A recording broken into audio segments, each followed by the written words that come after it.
saya salah sebutkan ya. Kalau amnesti itu jumlahnya 1178 ya. 1178 karena ada ketambahan salah satunya adalah Pak Hasto dan yang kedua ada atas nama Julius ya, itu kasus ITE juga ya. Jadi Julius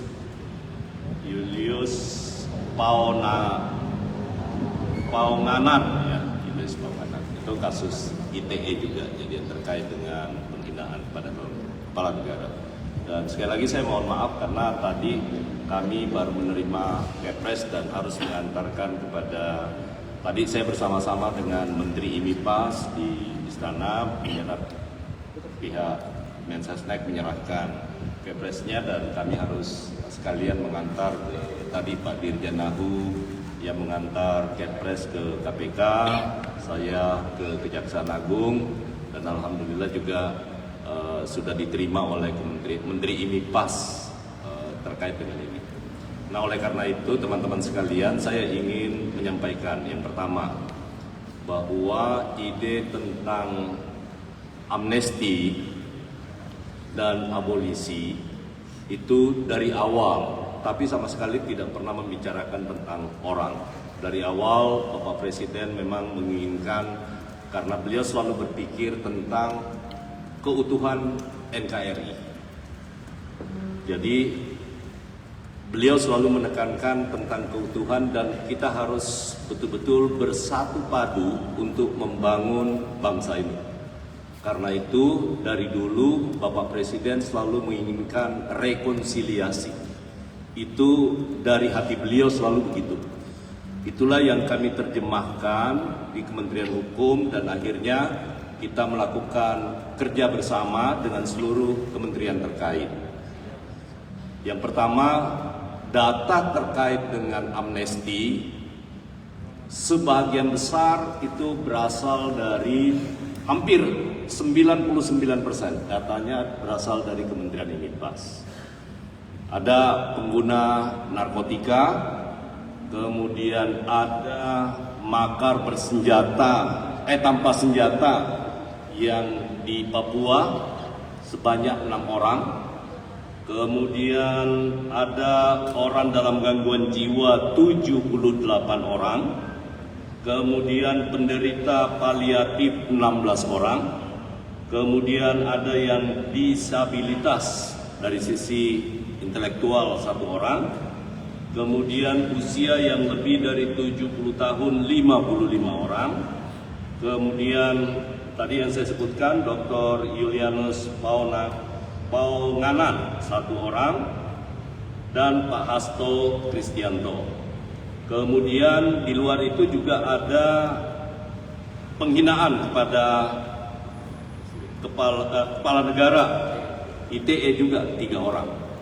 Nama-namanya nanti akan kita buka karena malam ini juga karena Kepresnya berlaku sejak 1 Agustus dan alhamdulillah saya dapat laporan tadi Menteri IMIPAS sudah menjalankan yang memang harus ditindaklanjuti, tentu berkoordinasi dengan para eksekutor dari pelaksanaan pelepasan kalau masih dalam status tahanan. Kemudian 1 itu adalah pemberian abolisi kepada Bapak Tom Lembong.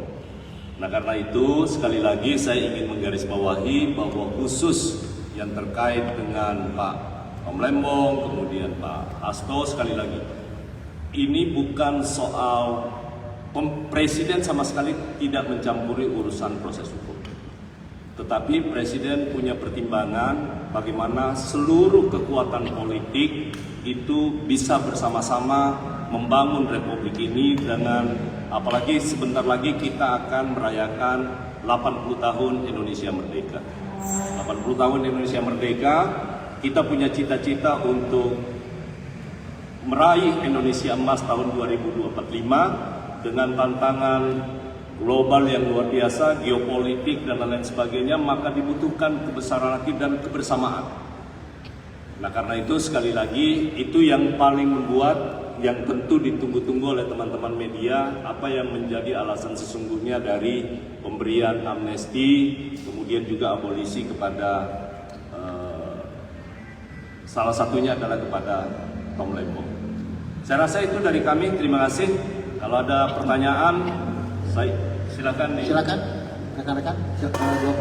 Satu. Nggak usah banyak-banyak ya. Satu, dua pertanyaan aja. Satu. Kemudian di belakang satu. Silakan. Mas dulu. Ya. Langsung aja dua-duanya ya.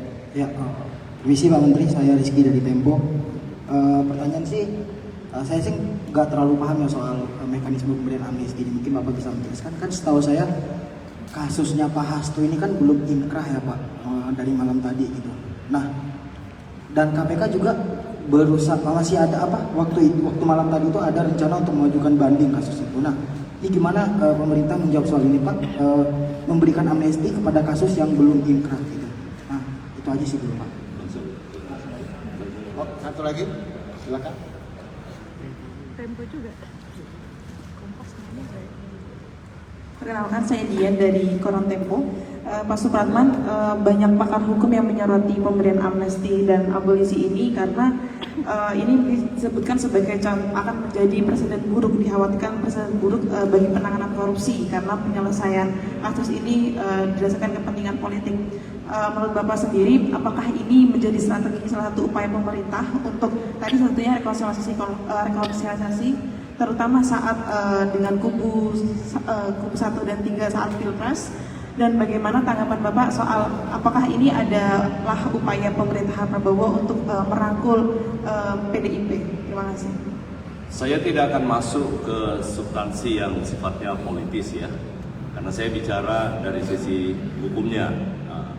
Bahwa yang namanya gerasi, kemudian amnesti, abolisi, dan rehabilitasi itu adalah hak prerogatif atau hak istimewa dari seorang presiden, siapapun presiden.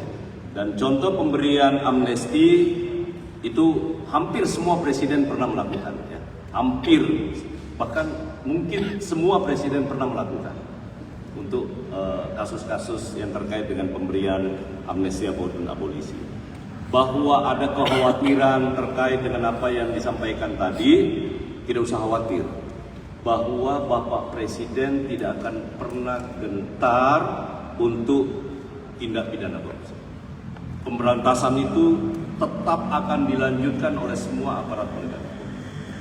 Nah, kalau kemudian ada yang seperti ini, teman-teman bisa nanti bisa membandingkan. Artinya Presiden mendengar apa yang menjadi suara publik.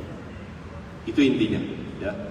Nah, karena itu tidak usah ragukan, Presiden dan kami jajarannya semua akan tetap memastikan bahwa gerakan untuk pemberantasan korupsi itu tidak akan terpengaruh dengan pemberian amnesti dan abolisi hari ini.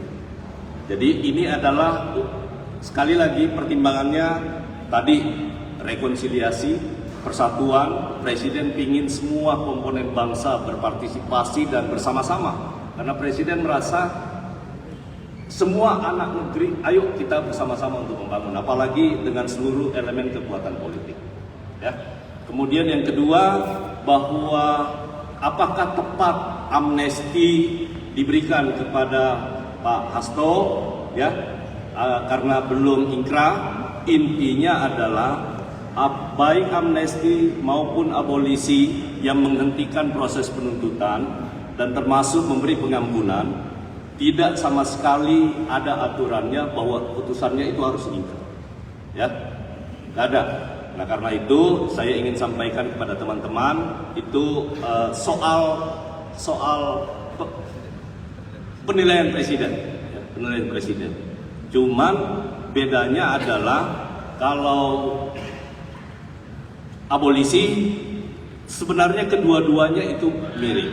Kalau kita lihat di undang-undang amnesti dan abolisi, Undang-Undang Nomor 11 tahun 554, di situ dijelaskan bahwa yang namanya abolisi adalah pengampunan yang berakibat, punya akibat, ya, punya akibat. Nah, karena itu kalau untuk yang abolisi adalah menghentikan penuntutan. Jadi akibatnya itu kurang lebih sama ya. Jadi saya berharap diskusi kita, diskursus kita tidak lagi mempersoalkan soal kenapa, karena itu juga sesungguhnya adalah merupakan hak prerogatif presiden. Pak. Oke ya, cukup ya. Pak. Terima kasih. Pak. Satu lagi. Silakan.